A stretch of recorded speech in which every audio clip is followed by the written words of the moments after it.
Hi ಎಲ್ರು ಹೇಗಿದ್ದೀರಿ? Welcome to Ratna kitchen. ನನ್ನ ಬ್ಲಾಗ್ ಅಷ್ಟು ಓಡ್ತಾ ಇಲ್ಲ ಅಂತ ನಾನೀಗಾಗಲೇ ಶಾರ್ಟ್ಸ್ಗಳು ಮಾಡೋಕ್ಕೆ ಸ್ಟಾರ್ಟ್ ಮಾಡಿಬಿಟ್ಟಿದ್ದೀನಿ. ಬ್ಲಾಗ್ ಮಾಡೋದನ್ನ ಸ್ವಲ್ಪ ಕಡಿಮೆ ಮಾಡಿದ್ದೀನಿ. ದಸರಾ ರಜೆಗೋಸ್ಕರ ಊರಿಗೂ ಕೂಡ ಹೋಗಿದ್ದೆ, ಹಾಗಾಗಿ ವೆಲ್ಕಮ್ ಬ್ಯಾಕ್ ಆಯಿತು. ಆದರೆ ಈ ಊರಿಗೆ ಬೆಂಗಳೂರಿಗೆ ಬಂದಾಗಲಿಂದ ನಮಗೊಬ್ಬರು ಹೊಸ ಸದಸ್ಯರು ನಾನು ಮನೆಗೆ ಸೇರಿಸ್ಕೋಬೇಕಂತ ತುಂಬಾ ಅನಿಸಿದ್ರು ಅವ್ರನ್ನ ಸೇರಿಸ್ಕೊಳಕ್ಕೆ ಆಗ್ತಿರ್ಲಿಲ್ಲ. ಆದರೆ ಇವತ್ತು ಆ ವಿಶೇಷ ದಿನ ಬಂದಿದೆ. ನನ್ನ 100 ಶಾರ್ಟ್ಸ್ ಕೂಡ ಆಗಿದೆ, ಜೊತೆಗೆ ಆ ವಿಶೇಷ ಸದಸ್ಯರು ಕೂಡ ಇವತ್ತು ಮನೆಗೆ ಬಂದಿದ್ದಾರೆ. ಅದೊಂದೊಳ್ಳೆ ಮೆಮೊರಿಗೋಸ್ಕರ ಇವತ್ತು ಒಂದೊಳ್ಳೆ ಸ್ವೀಟ್ ಮಾಡೋಣ ಅಂತ ಮಾಡ್ತಾಯಿದ್ದೀನಿ. ಸ್ವೀಟ್ ಪಾಯಸ. ಆದರೆ ಆ ಸದಸ್ಯರು ಯಾರು ಅಂತ ನಿಮಗೆ ತೋರಿಸ್ಬೇಕು. ಅದು ಸಿಹಿ ಮಾಡಿದ್ಮೇಲೆ ತೋರಿಸ್ತೀನಿ. ಓಕೆ.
ಹೊಸ ಸದಸ್ಯರಿಗೆ ಅಂತ ಹೇಳಿ ಸ್ವೀಟ್ ಮಾಡಿದ್ದೀನಿ. ಸ್ವೀಟ್ ಕೂಡ ರೆಡಿ ಆಯಿತು.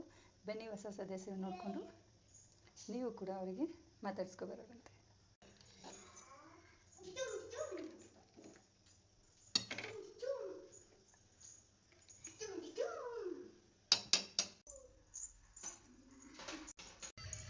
ನಮ್ಮ ಮನೆ ಹೊಸ ಅತಿಥಿ ಇವರೇ, ಬೃಂದಾವನ. ಅವರಿಗೋಸ್ಕರನೇ ಇಷ್ಟೊತ್ತು ಸಿಹಿ ಮಾಡಿದ್ದು. ನಮ್ಮ ಮನೇಲಿ ಈಗ 5 ಜನ ಸದಸ್ಯರಾದ್ವಿ. ಹೊಸ ಅತಿಥಿಗೆ ನೀವು ಕೂಡ ನಮಸ್ಕಾರ ಮಾಡಿಕೊಡಿ. ಧನ್ಯವಾದಗಳು.